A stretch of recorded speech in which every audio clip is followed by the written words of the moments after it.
Hello everyone, welcome back to my YouTube channel. आज की इस वीडियो में Money in the Bank in July 6 पे अपना रिव्यू पेश करूंगी, जहां पे रहे हैं अमेजिंग मैचेस। तो क्या क्या हुआ इन मैचेस में जानने के लिए पूरी वीडियो वॉच करें। तो चलिए देर ना करते हुए स्टार्ट करते हैं। First match men's ladder match begin होता है। Match was absolutely good. यहाँ क्राउड का जे उसो के लिए बिग स्पॉट था, बट ड्रू मैकेंटायर की परफॉर्मेंस इनक्रेडिबल थी।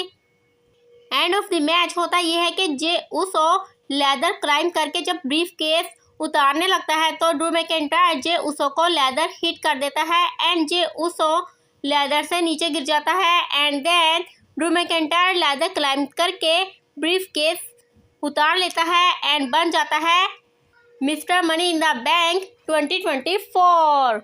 एंड यहाँ पे सीएम पंक ड्रू मैकेंटायर को ब्रीफ केस विन करने से नहीं रोकता। एंड यहाँ पे आइडिया हो ही जाता है कि जैसा कि ड्रू मैकेंटायर ने कहा है कि वो टुनाइट ही कैश इन करेगा, so now CM Punk Drew McIntyre को कैश इन तो नहीं करने देगा।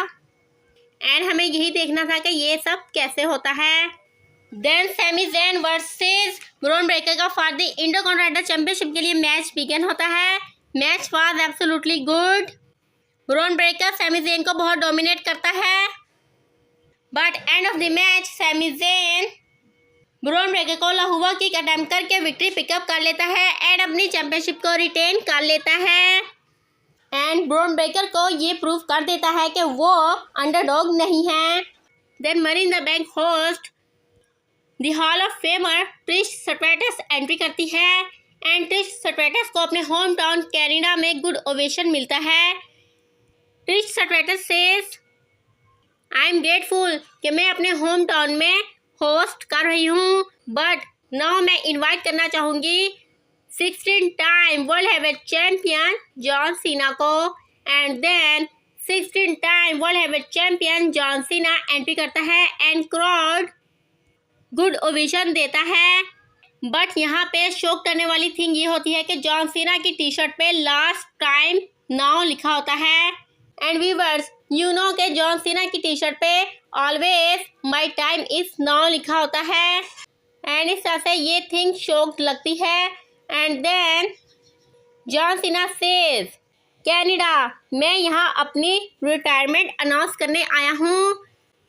कैनेडा वो सिटी है जिसने मेरी लाइफ में अप्स एंड डाउन में साथ दिया है, बट टाइम ये है कि मैं रिटायरमेंट ले लूँ, जिस पे क्राउड उदास होता है। John Cena says don't worry, मैं टुनाइट ही रिटायरमेंट नहीं लेने वाला, बल्कि जब मंडे नाइट रॉ नेटफ्लिक्स पे जाएगी तो मैं उसका पार्ट होऊंगा। देन रॉयल रंबल 2025 मेरा लास्ट रॉयल रंबल होगा। देन एलिमिनेशन चैम्बर 2025 मेरा लास्ट एलिमिनेशन चैम्बर होगा। देन रेसलमेनिया 41 होगी एंड वो रेसलमेनिया 41 मेरी लास्ट रेसलमेनिया होगी। एंड देन मैं रिटायर हो जाऊंगा। And then John Cena ring give कर देता है एंड क्राउड से मिलता है, बट ये थिंग उदास कर देती है कि जॉन सीना नाउ रिटायर होने वाला है। बिकॉज जब मैंने बचपन में 2010 में रेसलिंग वॉच की थी तब जॉन सीना एंड एज मेरे फेवरेट सुपरस्टार थे, बट दोनों ही नाउ WWE का पार्ट नहीं है। बट एनीवेज, जब हम बड़े हो गए हैं तो जाहिर है इन्होंने रिटायर होना ही है। आपका जॉन सीना की रिटायरमेंट के बारे में क्या कहना है मुझे कमेंट सेक्शन में ज़रूर बताइएगा। Then backstage Judgment Day का सेगमेंट दिखाया जाता है, जिसमें फिन बैलर डेमियन प्रिस्ट से कहता है कि it's time to punish Seth Rollins, जिसमें डेमियन प्रिस्ट सेज मैं ऐसा ही करूँगा। एंड सब फिस्ट पम्प करते हैं, but Damian Priest says but तुम लोग मेरे बिजनेस से स्टे आउट करोगे, ओके। एंड ये कहकर डेमियन प्रिस्ट वॉक्स ऑफ कर जाता है। एंड देन बाकी सब तो 2K24 गेम खेलने लगते हैं, बट बैलर खामोशी से कहता है whatever you want boss. Then Damian Priest versus Seth Rollins का for the world heavyweight championship के लिए मैच बिगिन होता है। एंड सेथ रॉलिंस ने बहुत अजीब ड्रेसिंग की होती है। Match was absolutely good.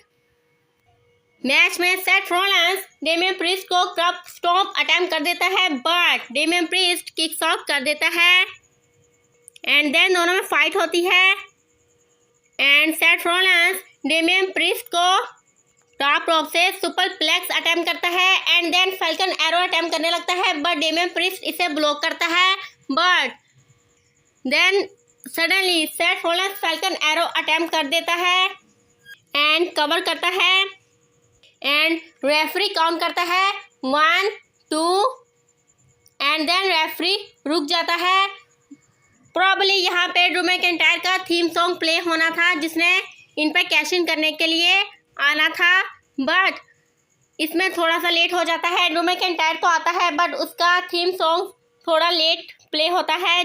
But जो भी हो, यहाँ पे इस मैच में मिस्टेक हो जाती है एंड देन ड्रू मैकिंटायर आकर इस मैच को ट्रिपल थ्रेट मैच में कन्वर्ट कर देता है एंड सेथ रॉलिंस को अटेम्प्ट करता है Future Shock DDT, but then Damian Priest आकर सेथ रॉलिंस को रिंग से बाहर फेंक देता है and then Drew McIntyre Damian Priest को क्लेमोर किक अटेम्प्ट करने लगता है कि तभी सडनली सीएम पंक आकर ड्रू मैकिंटायर पे बिहाइंड से अटैक कर देता है एंड देन रिंग साइड पे ले जाकर स्टील चेयर से अटैक करता है। Then World heavyweight Championship title उठाकर ड्रू मैकिंटायर को हिट करता है and then Damian Priest Drew McIntyre को अपना finisher South of Heaven chokeslam attempt करके विक्ट्री पिकअप कर लेता है एंड अपनी चैंपियनशिप को रिटेन कर लेता है and CM Punk announcer table पे बैठकर हैप्पीली ये सब वॉच करता है एंड इस तरह से Damien priest still world heavyweight champion रहता है। एंड मुझे ये थिंग बहुत पसंद आई बिकॉज डेमियन प्रीस्ट से ओनली फिन बैलर को ही चैंपियनशिप विन करनी चाहिए एंड ड्रू मैकिंटायर के साथ जो कुछ सीएम पंक कर रहा है वो ड्रू मैकिंटायर ने ही स्टार्ट किया था एंड नाउ उसे उसके कॉन्सिक्वेंसेस मिल रहे हैं। बट यहाँ पे after the match Seth Rollins आकर सीएम पंक के साथ कॉन्फ्रेंस स्टार्ट कर देता है कि तुमने मेरे मैच में इंटरफेयर क्यों किया। हालांकि ये बात बिल्कुल क्लियर है कि सीएम पंक यहाँ पे ड्रू मैकिंटायर के लिए आया था। Then women's ladder match begin होता है। Match was absolutely good. Women's ladder match men's ladder match से ज़्यादा एक्शन से भरपूर था। यहाँ एवरी वीमेन कहीं ना कहीं गिर कर स्मैश हुई है। यहाँ लैरा वेल्केरिया की परफॉर्मेंस सबसे इनक्रेडिबल थी एंड लैरा लेदर क्लाइंब भी करती है, बट ई ऑफ स्काई आकर लैरा वेल्केरिया को लेदर पे अटैक करती है। Then end of the match Chelsea Green ladder climb करती है एंड ब्रीफ केस खोलने लगती है, बट तभी टिफनी स्ट्रैटन आकर चेल्सी ग्रीन को धक्का देती है and Chelsea green ring side पर रखे टेबल पे गिर के स्मैश हो जाती है एंड टिफनी स्ट्रैटन लेदर पे क्लाइंब करके ब्रीफ केस उतार लेती है एंड बन जाती है Miss Money in the Bank 2024। Then backstage Tiffany Stratton Hall of Famer Trish Stratus के साथ कॉन्फ्रेंट करती है, जहाँ पे ट्रिश स्ट्रैटस टिफनी स्ट्रैटन को कंग्रेचुलेट करती है, बट टिफनी स्ट्रैटन एटीट्यूड दिखाती है एंड कहती है कि it's Tiffany time and Trish तुम काफ़ी ओल्ड हो चुकी हो एंड तुम्हारी यहाँ कोई जगह नहीं है एंड ये कहकर वॉक्स ऑफ कर जाती है एंड ट्रिश स्ट्रैटस उसे देखती है। सो यहाँ Trish Stratus versus Tiffany Stratton का मैच हमें टीज किया गया है। Then main event of the evening Bloodline versus undisputed WWE champion Cody Rhodes, Kevin Owens and Randy Orton की टीम का 6 man tag team match begin होता है। Match was good, but इस मैच की एंडिंग मुझे बिल्कुल भी पसंद नहीं आई बिकॉज मुझे लगा था कि रैंडी ऑर्टन कोडी रोड्स को अटैक करेगा, जिसकी बेस पे सोलो सिकोवा इसका फ़ायदा उठाकर कोडी रोड्स पे पिन करके विक्ट्री पिकअप कर लेगा, बट ऐसा नहीं हुआ।